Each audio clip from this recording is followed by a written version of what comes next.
Prince Charles has visited flood victims in South Wales in the aftermath of Storm Dennis. During a visit to Pontypridd, he spoke to residents whose homes have been damaged and people involved in support and rescue efforts.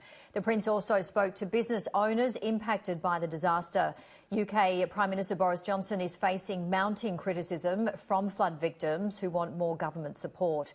A risk of significant flooding remains in place. Further heavy rain is forecast across northern England.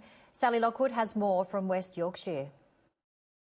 Well, the rain has been relentless here all day, and this weather warning, which is now in place, it's been in place since midday, is in place until 6 a.m. So another anxious wait for residents here who've barely begun the recovery from severe flooding here in Storm Ciara 2 weeks ago. To give you an idea, this main street through the centre of the town here was like a river.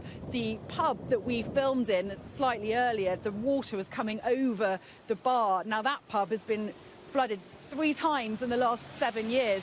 And these flood barriers, let me just show you here along the River Calder, which run through the centre of town, they were built after severe flooding on Boxing Day in 2015.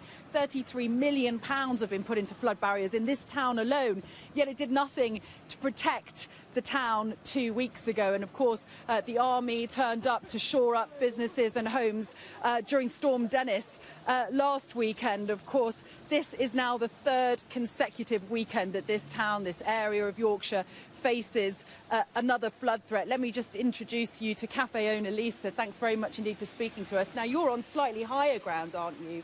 But you still got flooded. Yes. And it was so bad you had to escape out the back. Yeah. Tell us about what happened. So I arrived at the cafe to try and just salvage whatever I could, and the water was no water when I first arrived, and within 10 minutes it was up to waist height, so I had to actually climb out of the back door and up and over a fence behind. And then last weekend, of course, Storm Dennis hit. You guys were already reeling, trying to recover from the weekend before. How bad was that? Yeah, it was worrying. The army came in, they sandbagged us, they made sure that we'd got everything that we needed, and we just had to sit tight and hope for the best. I have a security camera in the cafe, and I spent all night just watching, making sure there was no water. Now, millions of pounds have been spent in the last few years on flood defences in the town here. Yeah. They obviously haven't worked. What's been the problem, in your opinion? But they're not finished. That's part of the problem. But they left us really vulnerable. They took down part of the wall that would have protected us, and that left us vulnerable, yeah. OK, well, we wish you all the best. Thank you very much indeed for speaking to us.